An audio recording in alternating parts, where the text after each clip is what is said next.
Welcome back to Vaiga channel. ഇന്ന് പനീർ പുലാവ് എങ്ങനെയാണ് ചെയ്യുന്നത് എന്ന് നോക്കാം.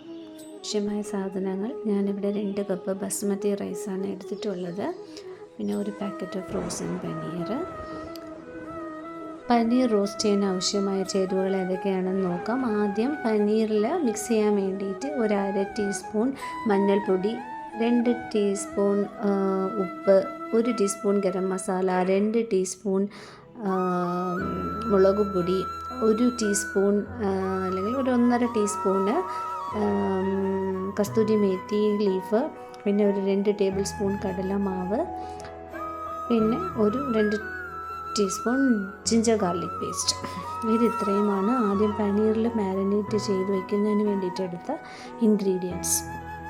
റൈസ് വെക്കുന്നതിന് ആവശ്യമായ ingredients: 1 teaspoon ginger garlic paste, കറുകപ്പട്ട, ഗ്രാമ്പു, തക്കോലം, ഏലക്ക, ഇതൊക്കെ കൂടാതെ വെജിറ്റബിൾസ്: ഒരു 2 ക്യാരറ്റ്, ബീൻസ്, 1 പച്ചമുളക് ചെറിയതായിട്ട് ചോപ്പ് ചെയ്തത്, പിന്നെ 2 സവാള വലുത് ചെറുതായിട്ട് അരിഞ്ഞത്, പിന്നെ ഡ്രൈ പീസാണ് ഞാൻ എടുത്തിട്ടുള്ളത്.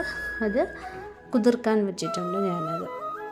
ആദ്യം നമ്മൾ എടുത്തിട്ടുള്ളത് ഫ്രോസൺ പനീറാണ്. അപ്പോൾ അത് കുറച്ച് ഹാർഡായിരിക്കും. അതൊന്ന് സോഫ്റ്റൻ ചെയ്യുന്നതിന് വേണ്ടി ആദ്യം കുറച്ച് വെള്ളം അടുപ്പത്ത് വെച്ച് നന്നായിട്ട് തിള വരുന്നത് വരെ വയ്ക്കുക. അതിനെ വേറൊരു ബൗളിലോട്ട് മാറ്റിയതിന് ശേഷം നമ്മുടെ ആ ഫ്രോസൺ പനീർസ് ഈ വെള്ളത്തിലോട്ട് ഒരല്പസമയം ഇട്ട് വെച്ചേക്കുക. അപ്പം അതിൻ്റെ ആ ഹാർഡ്നെസ്സൊക്കെ മാറിയിട്ട് ആ പനീർ നല്ല സോഫ്റ്റായിട്ട് മാറും. അപ്പോൾ ആ പനീറിന് ഫുഡിൻ്റെ കൂടെ നമ്മൾ കഴിക്കുമ്പോഴത്തേക്കും നല്ലൊരു സോഫ്റ്റ്നെസ് കിട്ടും ആ പനീറിന്.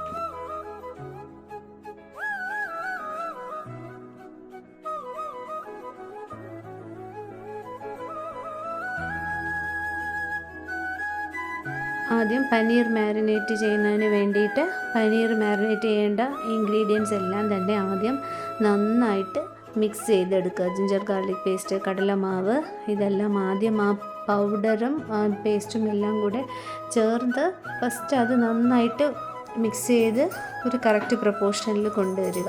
പനീറിലിട്ടിട്ട് മിക്സ് ചെയ്യുക എന്ന് പറയുന്നത് പനീർ പീസസ് പൊടിഞ്ഞു പോകാൻ സാധ്യതയുണ്ട്. അതുമല്ല എല്ലാം ഈക്വൽ കൺസിസ്റ്റൻസിയിൽ ആ ടേസ്റ്റ് വരണം എന്നില്ല. അതുകൊണ്ടാണ് ആദ്യമേ ആ പൗഡറെല്ലാം ഒരുമിച്ച് മിക്സ് ചെയ്തതിന് ശേഷം പനീർ അതിലിട്ട് മിക്സ് ചെയ്ത് എടുക്കുന്നത്. ഇനി ചൂടുവെള്ളത്തിൽ നിന്ന് നമ്മളെടുത്ത് മാറ്റി വെച്ചിരിക്കുന്ന പനീർ പീസസ് ഇതിലോട്ട് ഇട്ട് മിക്സ് ചെയ്യുക. പനീറിൻ്റെ ആ സോഫ്റ്റ്നെസ് പ്രസ് ചെയ്യുമ്പോൾ തന്നെ കാണാം നമുക്കത് എത്ര സോഫ്റ്റാണ് എന്നുള്ളത്. ആ മിക്സിലോട്ട് പനീർ പീസസ് ആഡ് ചെയ്ത് ആ പനീർ ക്യൂബ്സിനെ ആ മിക്സറിലിട്ട് നന്നായിട്ട് മാരിനേറ്റ് ചെയ്തെടുക്കുക.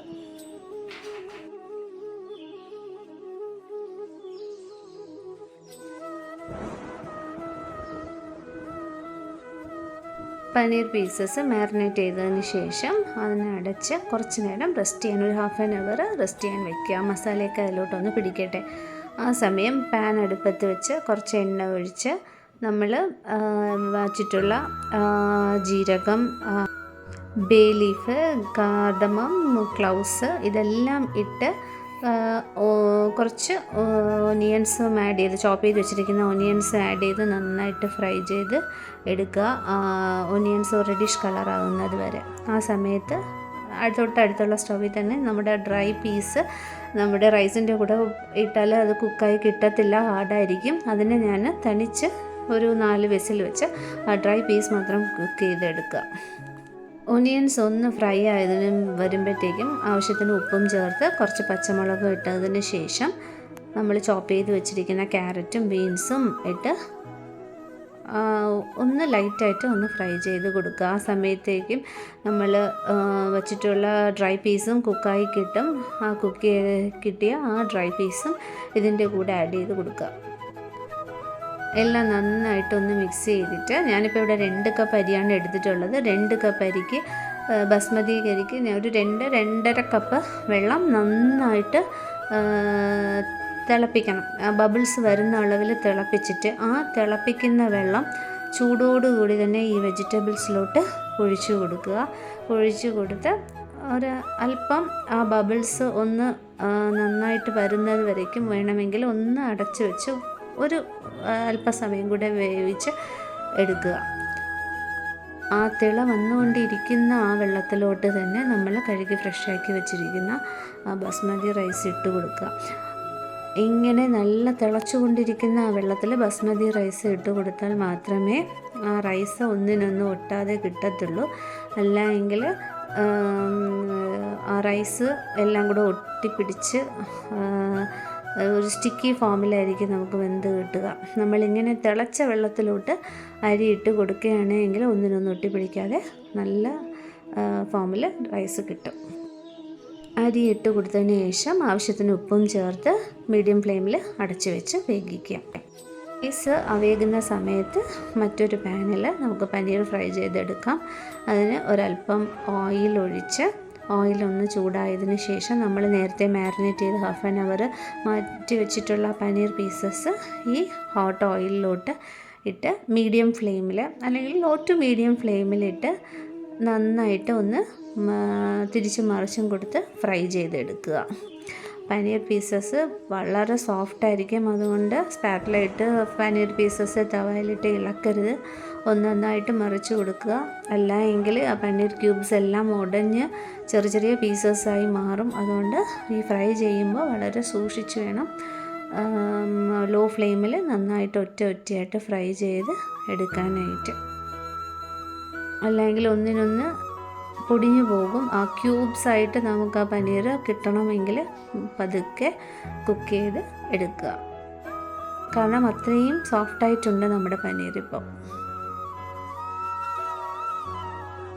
പനീർ റെഡിയായി കഴിഞ്ഞു. ഈ സമയം നമ്മുടെ റൈസും ഏകദേശം റെഡിയായി കഴിഞ്ഞു. ഇടയ്ക്കിടയ്ക്ക് വേണമെങ്കിൽ ഓപ്പൺ ചെയ്ത് ചെക്ക് ചെയ്ത് നോക്കുക റൈസ് വെന്തിട്ടുണ്ടോ, ആവശ്യത്തിന് വെള്ളമുണ്ടോ എന്നുള്ളത്. ലോ ടു മീഡിയം ഫ്ലെയിമിലിട്ടാണ് ഞാനിത് റൈസ് കുക്ക് ചെയ്ത് എടുത്തിട്ടുള്ളത്. വെജിറ്റബിൾസും പീസും ഗ്രീൻ പീസും എല്ലാം വെന്ത് കിട്ടിയിട്ടുണ്ട്.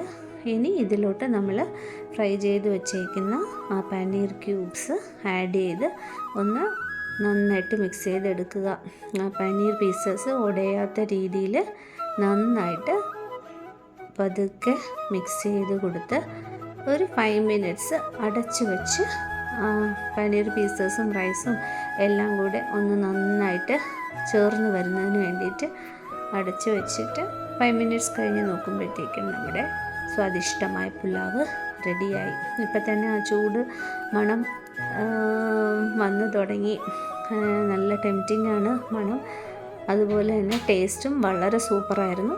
എല്ലാവരും ചെയ്ത് നോക്കുക. Thank you. Please like and subscribe to my channel. Thank U.